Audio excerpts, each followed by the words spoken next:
क्या आपने कभी सोचा है कि जो पनीर आप होटल, ढाबे या सुपरमार्केट से खरीद रहे हैं, क्या वो असली है? क्या 30 रुपए में 6 पनीर मोमोज, 50 रुपए में पनीर पिज्जा और 100 रुपए में बटर पनीर मुमकिन है? भारत में पनीर की सालाना खपत 5 लाख टन है और एक उदाहरण के जरिए अगर हम समझें तो 1 किलो पनीर बनाने के लिए 5 किलो दूध चाहिए पड़ता है। इसका मतलब 5 लाख टन पनीर बनाने में 250 करोड़ लीटर दूध की आवश्यकता तो होगी ही। और चौंकाने वाली बात यह है कि पूरे साल में भारत लगभग इतने ही दूध का उत्पादन करता है। इसका मतलब क्या सारे दूध का पनीर ही बनाया जाता है? बेशक सी बात है, नहीं। इसका मतलब साफ है कि भारत में आधे से ज्यादा पनीर नकली है या मिलावट वाला है। आज हम जानेंगे कि पनीर की सच्चाई क्या है, उसकी लागत, मिलावट, स्वास्थ्य पर असर और साथ ही जानेंगे कि कैसे भारत का पनीर बाजार 2000 अरब तक पहुंचने जा रहा है। नमस्कार, आप देख रहे हैं पेप्टिक टाइम मध्य प्रदेश समाचार और मैं हूं आपके साथ आयुष शुक्ला। पनीर की शुद्धता पर सवाल। पनीर भारत के हर रेस्टोरेंट और घर का पसंदीदा शाकाहारी प्रोटीन स्रोत है, लेकिन सवाल यह है कि जो पनीर आप खा रहे हैं क्या वो वाकई पनीर है?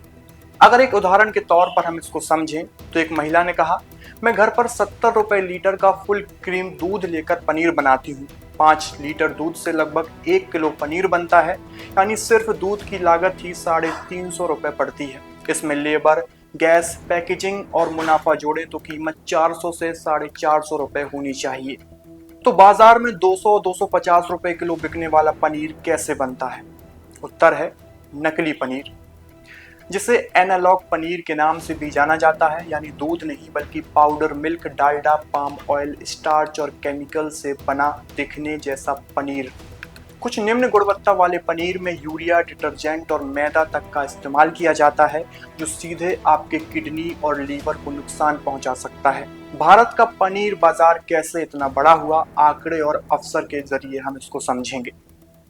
अब बात करते हैं भारत के विशाल पनीर बाजार की। 2024 में भारत का पनीर बाजार 648 बिलियन था। अनुमान है कि 2033 तक ये बढ़कर 2000 बिलियन हो जाएगा, यानी 2025 और 2033 तक 12.85% की ग्रोथ रेट हो सकती है। इस ग्रोथ को चला रहे हैं कई कारण भी हम समझेंगे। पहला, शाकाहारी आबादी में वृद्धि, हेल्थ कॉन्शियस ग्राहक जो हाई प्रोटीन विकल्प ढूंढ रहे हैं, QSR यानी क्विक सर्विस रेस्टोरेंट की बूमिंग इंडस्ट्री, ई कॉमर्स और सुपरमार्केट्स की आसानी से पहुंच, फ्लेवर्ड, ऑर्गेनिक, लो फैट और रेडी टू कुक पनीर में नवाचार। लेकिन इस बढ़ते बाजार में चुनौती ये है कि असली और नकली के बीच की पहचान करना मुश्किल होता जा रहा है। अब भारत में डेयरी उद्योग की भूमिका पर भी हम बात करेंगे।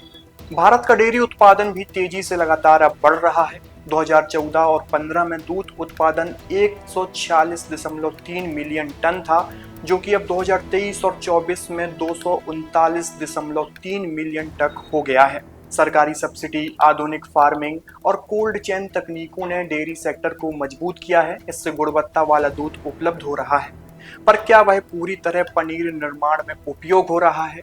ये सवाल अब भी बना हुआ है। तो आखिर उपभोक्ता कैसे फर्क करे कि कौन सा पनीर असली है और कौन सा नकली? आखिर वो करे तो करे क्या? तो समझते हैं। तो इसका समाधान हम कुछ बिंदुओं के जरिए समझेंगे। पहला, घर पर पनीर बनाइए। ब्रांडेड और प्रमाणित पनीर ही खरीदिए।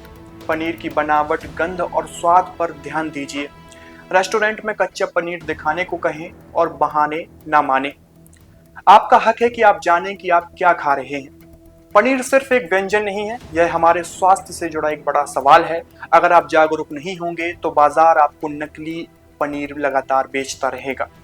इस वीडियो को शेयर करें ताकि हर कोई सच्चाई को जान सके। कमेंट में बताइए कि आपने कभी घर पर पनीर बनाया है कि नहीं।